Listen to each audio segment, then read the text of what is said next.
turn again to Phyllis White, who had some more delightful information about the Sherlock Holmes radio broadcasts. Phyllis? Rathbone and Bruce were making films, and they had just one day off per week for the radio work. They received the scripts a couple of days early to look over if they had time, and they would turn up at the studio early the afternoon of broadcast day.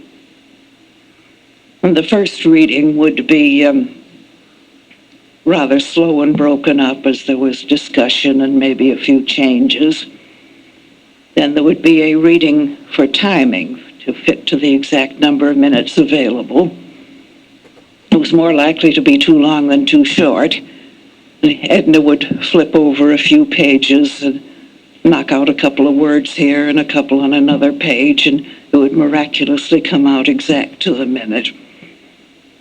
And so they went through the rest of the afternoon as the tempo and pressure increased and the show sharpened up. At the end of the afternoon, they went on the air for the eastern United States. Then there was a couple of hours break, and everybody would go out to dinner.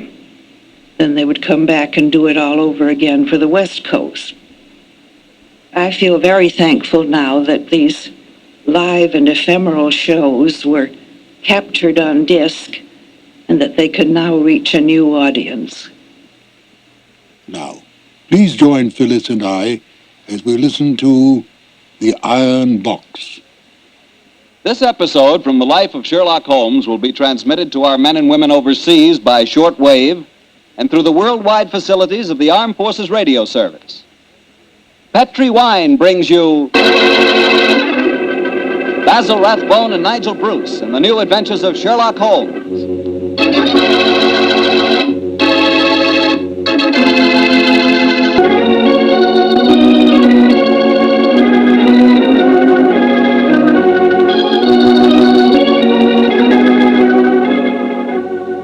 And now I'm sure Dr. Watson's waiting for us, so let's drop in and see him. Good evening, Doctor. Good evening, Mr. Bartell. Draw up your usual chair. Thank you. That's it. Well, did you enjoy the Christmas holidays? Well, I've had a whale of a time, thank you, but I don't think I can face a turkey or a mince pie for at least another year. How about you, Doctor? Oh, I had a very pleasant week, too, my boy. Parties, visitors, and a flattering number of Christmas messages to be answered. Oh, say, you got a new pipe. Is that a Christmas present? Yes, new pipe, new tobacco pouch, and a pound of my favorite tobacco. All of them sent to me from London by an old client and a friend of mine, Sir Ian Dunbar. An old client, huh? Well, do you mean he was one of your patients, or was he someone that you and the great Sherlock Holmes helped? The latter, Mr. Bartell. As a matter of fact, it was receiving this gift that reminded me of the story I've decided to tell you tonight. A story in which Sir Ian Dunbar played a prominent part. And how did it begin? The day before New Year's Eve in 1899, Sherlock Holmes and I sat in opposite corners of a first-class railway carriage as we sped towards Edinburgh in the Flying Scotsman. What took you and Sherlock Holmes up there, Doctor? It started off as a holiday visit, Mr. Bartell. My old friend Sir Walter Dunbar had asked Holmes and me to spend a few days with him at Dunbar Castle, about 20 miles outside Edinburgh. After we left King's Cross Station, Holmes, his sharp, eager face framed in his deerstalking cap, dipped into the bundle of fresh papers which he'd brought with him. We left Bedford far behind us before he thrust the last one of them under the seat, leaned across, and offered me his cigar.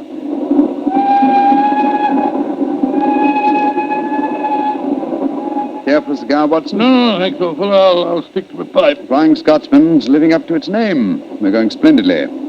Our present rate is 53.5 miles an hour. Oh, I hadn't noticed the quarter-mile post. Nor have I, but the telegraph posts on this line are 60 yards apart. With the aid of a watch, the calculation is a simple one. Watson, my dear fellow, we have several hours ahead of us.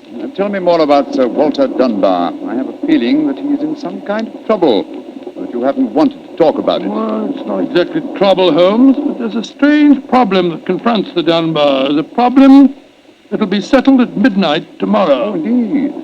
Night of New Year's Eve, eh? Yes, exactly. But to really appreciate the story, I have to begin by telling you of the death of old Sir Thomas Dunbar. The father of the present baronet, I suppose. Yes, he was severely wounded at Waterloo, though he managed to last out long enough to get back to Dunbar Castle. The story goes that as he lay there on his deathbed, he told his wife of his plans for their unborn son. Dinna grieve, lass. I fetched the baronet's here home from Waterloo. What if I fetched a mortal wound as well? Oh, hush, lass. I'm not afraid to die. All that niggles me is that I shall ne'er see the child you bear. The Sir Wattle Scott no coming yet. Can he visit the deathbed of his old friend? Who's there? Is that you, Sandy Murdoch? Aye, Thomas. It's me. Aye. I'm leaving an unborn son behind me when I die. Now, I don't trust women or children or banks for that matter. Put the best part of my wealth and gold in the big iron box you'll find under the bed. The money's there. Aye, and something else for a rainy day. You're to keep that box in trust for me, Sandy. You can turn it over to my boy on the New Year's Eve before his 21st birthday. And he'll be a man and wise enough to know how to use it. You understand, Sandy? Aye, Thomas. But supposing your bairn's a girl. A girl? I tell you, it'll be a boy. And we'll name him Walter after my good friend, Sir Walter Scott.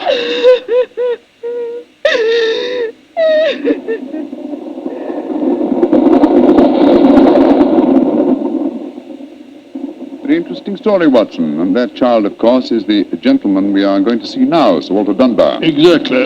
And the first baronet was a friend of Sir Walter Scott, while his son can boast of your acquaintance. Why, it's a family singularly rich in literary friendships. That's not very funny, Holmes. To continue, I suppose you can guess what happened. Sir Thomas carefully drew up a document to specify the New Year's Eve before the baronet's 21st birthday. And the poor child was born on February 29th.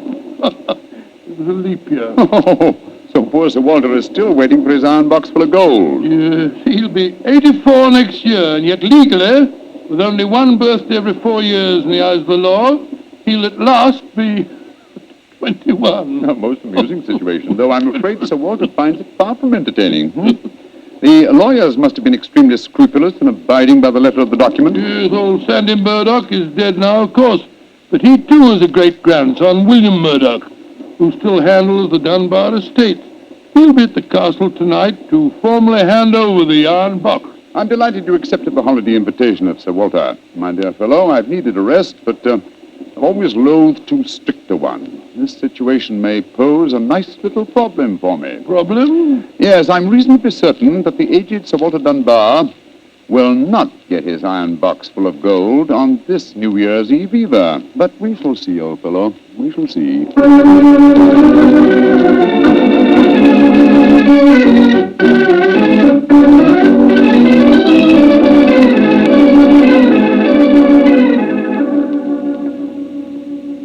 Dr. Watson, I'm glad to see you and Mr. Holmes here at the castle. Thank you, my boy. Holmes, this is Ian Dunbar, Sir Walter's grandson. How do you do, Mr. Dunbar? I'm very proud to meet you, Mr. Holmes. I've heard a lot about you. Grandfather will be down in a few moments. Let's go into the library, shall we?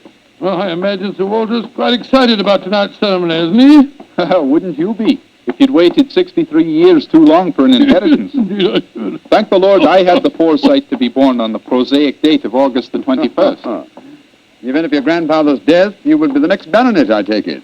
Yes, Mr. Holmes.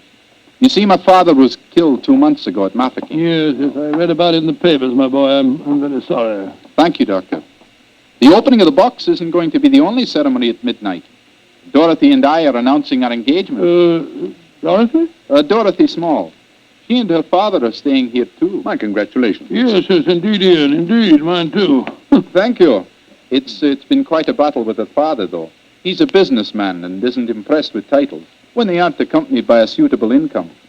But when we told him about the inheritance, he relented and gave his consent. Ah, here's Dorothy now. Dorothy, darling, I want you to meet 2 friends of mine, Mr. Sherlock Holmes and Dr. Watson. How do you do? Now, how do you do, Miss Small? How are you, my dear? From what this young man's been telling us, I I gather that congratulations are in order. Thank you. I finally persuaded Father that Ian would make a worthy son-in-law. For a while, I was afraid we'd have to elope to Gretna Green, live in a cottage on bread and cheese and love, and brave the parental wrath, just as they do in the storybooks. Oh, Sir Walter, there you are. Watson, my dear boy, how are you? And this must be your friend Sherlock Holmes. How do you do, Sir Walter? Very well for a young nipper who'll be 21 at midnight. Gentlemen, may I introduce Mr. Herbert Small? How do you do, sir? I believe that we have to congratulate you on the engagement of your daughter. That was supposed to remain a secret until midnight. The Dunbar box was finally opened. Dinna be grouchy, Herbert. The children are in low, and I'm going to settle money on Ian, and it's New Year's Eve. Let's enter into the spirit of the occasion. Bring out the glasses, Ian. I've had some bottles of my special pride put out. It's the finest port in Scotland. The cream of Dunbar. Aye. My father laid the first bottle down the year before I was born. And a drink of the brew will surely warm the cockles of your heart. Well, my mouth's watering already, Sir Walter. When is this lawyer fellow, young Murdoch, getting here? Oh, any moment, Herbert. As soon as he arrives, we'll have dinner, and then we'll be ready for the evening ceremonies. He's bringing the famous iron box with him, Sir Walter? If he doesn't, he won't get any dinner, Holmes. Ian, pass the glasses around, my boy. There you are, Murdoch. Good evening, Sir Walter. Oh, you've got the box with you, I see. Now the party's complete. Oh, let me introduce you. Miss Small, her father, Mr. Small, my grandson, Ian, you know. Mr. Sherlock Holmes, Dr. Watson. How do you do, sir? I'm sorry I'm late, Sir Walter. My train was delayed. Oh, that's all right, Murdoch. You're here, and you brought the box. That's all that matters. Ian, give our young lawyer a drink. Here, I'll help you pour it. I must say that this is rather exciting, Holmes. The famous iron box with its inheritance of gold. Yes, and from the size of the box, at a rough guess, I should estimate its cubic content in gold at around 5,000 pounds. Not a vast sum, perhaps, to a businessman like Mr. Small, but a windfall to an impecunious Scottish baronet. Yes, I suppose it is. A strong young man, Mr. Murdoch. How do you mean strong, Holmes?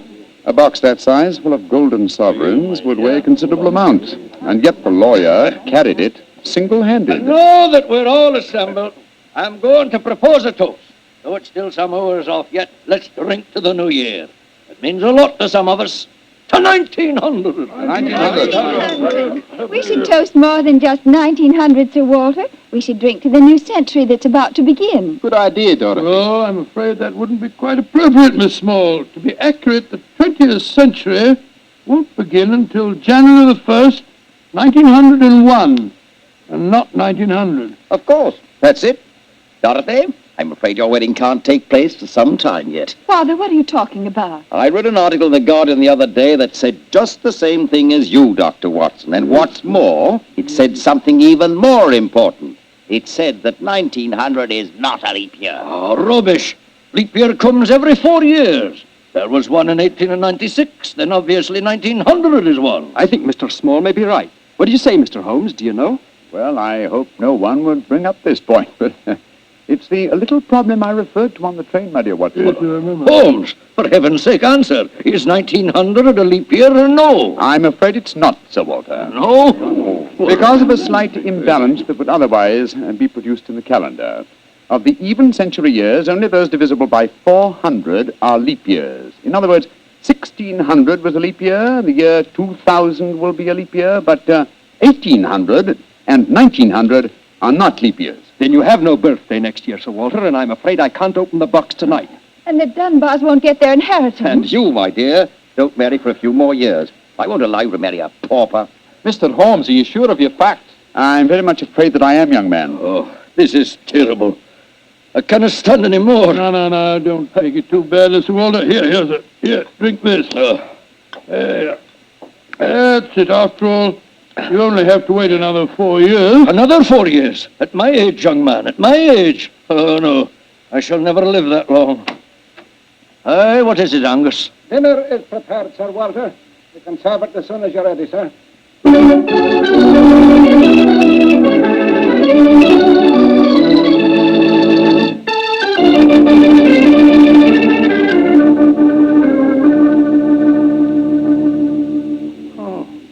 What a miserable meal, Holmes. The Walter's gone to his room, the young lovers are nearly in tears, and Small and the lawyer Murdoch seem to be positively gloating. Yes, a most depressing atmosphere in which to welcome the new year. But let us, at least, make the best of it. I think I'll go and have a talk with Sir Walter. And you, my dear chap, why not try and cheer up the young folks? Some of your experiences in India may make them their minds off the trouble. Oh, it's quite an idea. I'll join you in the library. Call me if you want me, Holmes. Ah, there you are, my dears. Hello, Dr. Watson. All alone in front of the fire, eh? I'm afraid we're not in very good spirits, sir. Oh, nevertheless, I'll sit down here and join you if you don't mind. Misery loves company, you know. You're very kind, Doctor. Oh, not at all. I was just trying to persuade Ian to elope with me. But he's being most ungallant. He won't even consider it. How can I, darling? I've got under 200 pounds a year in my own right. How could we live on that? I was counting on the money the grandfather was going to give us to get me started. Now, Miss Small, a little earlier you talked of Gretna Green and bread and cheese and love in a cottage. Yes, there's a lot to be said for it, you know. Well, to be said for it, yes, Doctor. But have you ever tried it? Not literally, my boy, but I may tell you that when Mary, my wife, and I were first married, I had very little money. In fact, my income was just about the sum that you mentioned. And we were very happy. Ah, but you have a profession, Doctor. Look at me. I've been trained for nothing except to be Laird of Dunbar Castle. I can't support a wife on tradition. But you're young, Ian. You can get some kind of position. I'm sure you Yes, can. of course. As a matter of fact, I think that... Holmes, what is it? What's wrong? There's devil's work afoot, Watson. Come with me, old fellow. And you, Mr. Dunbar. Mr. Holmes, what's happened? Sir Walter. I went to his room. It was in darkness, but in the moonlight I saw two figures struggling by the open casement. One of them was Sir Walter. As I entered, he disappeared from sight. His attacker had pushed him out of the window into the moat. How dreadful. The other man got away in the darkness. We must get lanterns and go out to the moat at once. Though I'm very much afraid, Mr. Dunbar, that your grandfather is beyond our help.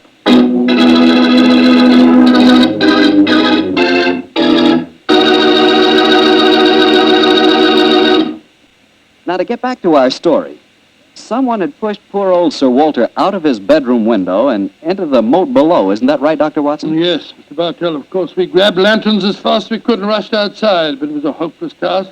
The water was 8 or 10 feet deep, and it seemed obvious that the elderly Sir Walter wouldn't have a chance of saving himself. But we searched on, the flicker of bobbing lanterns and the scurrying figures in the frosty moonlight, forming a weird, fantastic...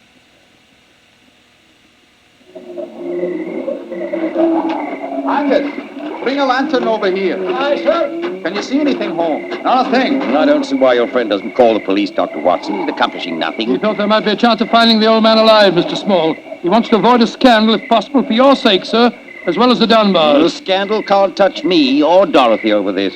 Her engagement was never announced. Thank heaven. That's a great pity, sir. I should think some new blood in your family would be a great improvement. You're being confoundedly impertinent, Doctor. And you'll be confoundedly heartless, sir. Well, Holmes, have you given up hope? I'm afraid we'll never find him without dragnets and grappling hooks. Have to call the police. What time is it? Sir Ian, you know the time? What did you call me, Mr. Holmes? Sir Ian. By Jove, yes. It does seem a bit premature, Holmes, but of course you're right. If your poor grandfather's dead, Mr. Dunbar, you're the baronet now. And the time, Sir Ian? It's a quarter to 12, Mr. Holmes. A quarter of an hour to the new year. Sir Ian, doesn't that fact suggest something to you? Yes, it does. So I'm the new baronet, am I? Very well, then. There'll be no more talk of the police for 15 minutes. I want all of you to come back to the castle with me. As the last chime of midnight rings out, I shall have a statement to make. A statement that I want you all to hear.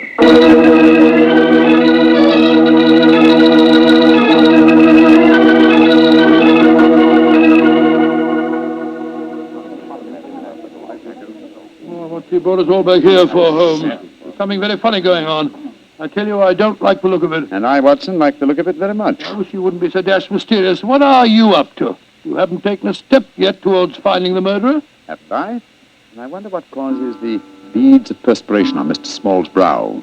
Small? You mean that Small... And I wonder what causes the singular look of apprehension on the face of Murdoch, the young lawyer.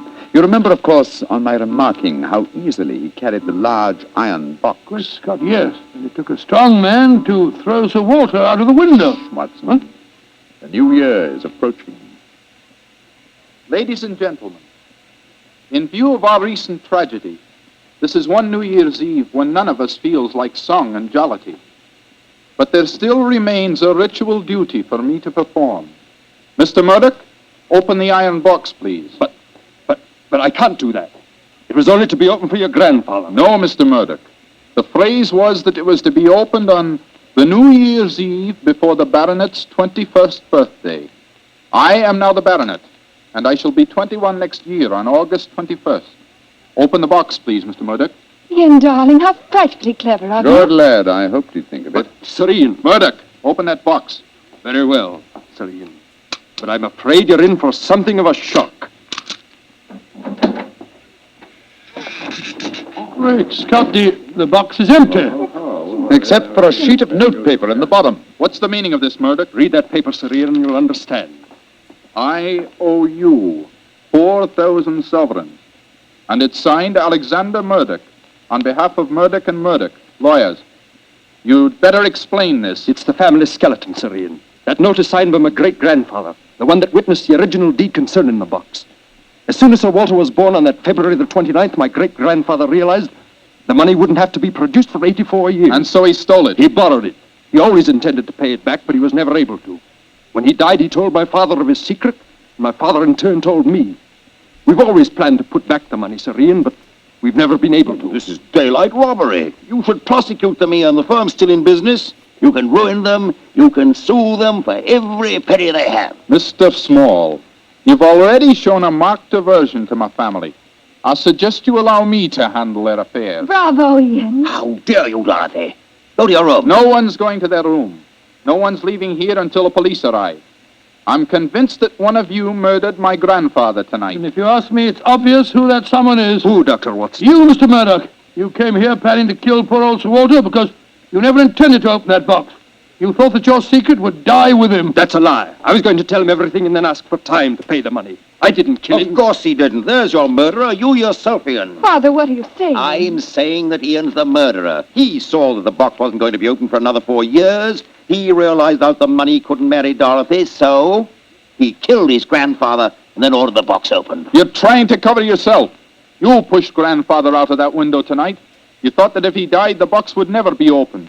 So Dorothy couldn't marry me. You young whippersnapper. Gentlemen, please. Upon my soul, Holmes, you seem remarkably calm. Do I, my dear Watson? I must say I'm absolutely fascinated by listening to three people accusing each other of murder, and each of them producing perfectly sound motives. It's a remarkable example of the dangers of reasoning from motive alone. We should profit by experience, Watson. Mr. Holmes, how can you be so calm? There's a murderer in this I room. suppose this game of charades is getting a little out of hand, Miss Small. Let's conclude it. You'd better come out now.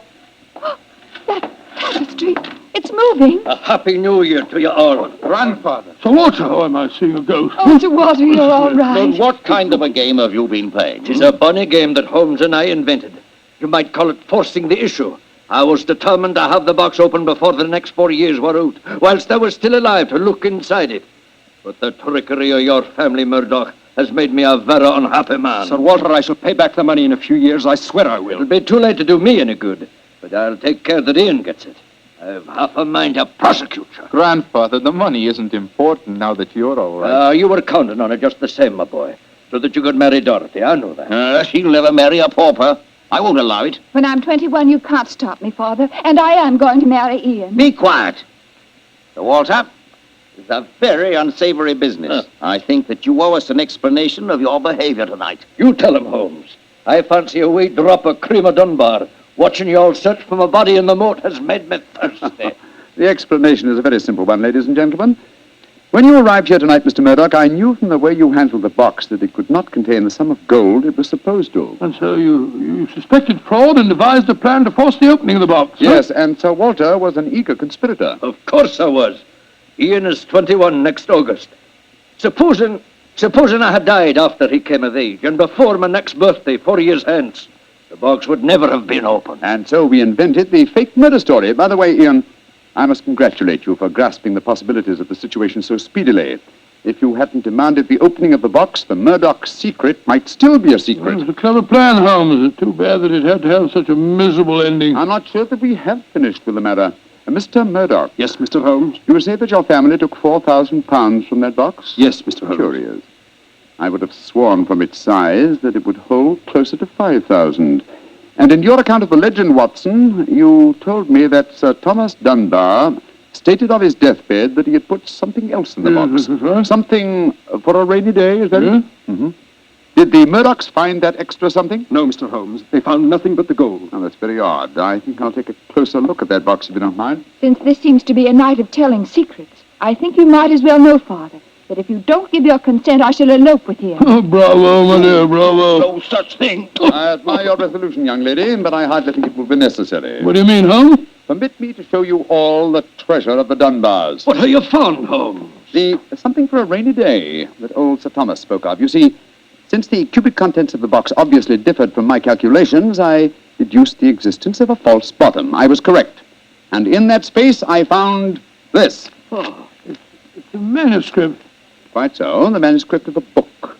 Look at the title page and see the author's name. History of the Dunbar family by Sir Walter Scott. I think, Sir Walter, that an original and unpublished manuscript by your distinguished namesake will prove worth several times the gold that is missing from that box. You've saved the day for us, Holmes, my boy. God bless you. Oh, this has been as strange a new year as ever I knew. But it's turned out to be a bonny one, thanks to you, Holmes. Well, fill up your glasses. We're going to drink a toast to the new year. By Joe, yes, Sir Walter. This is really a happy occasion. Then let's complete it by singing the traditional song of the season, Auld Lang Syne. And in this case, when we sing, Should Old Acquaintance Be Forgot, I feel that in our hearts we should be thinking of Sir Walter Scott. Though he died over 60 years ago, he's made us all very happy here tonight. Should old acquaintance be forgot and never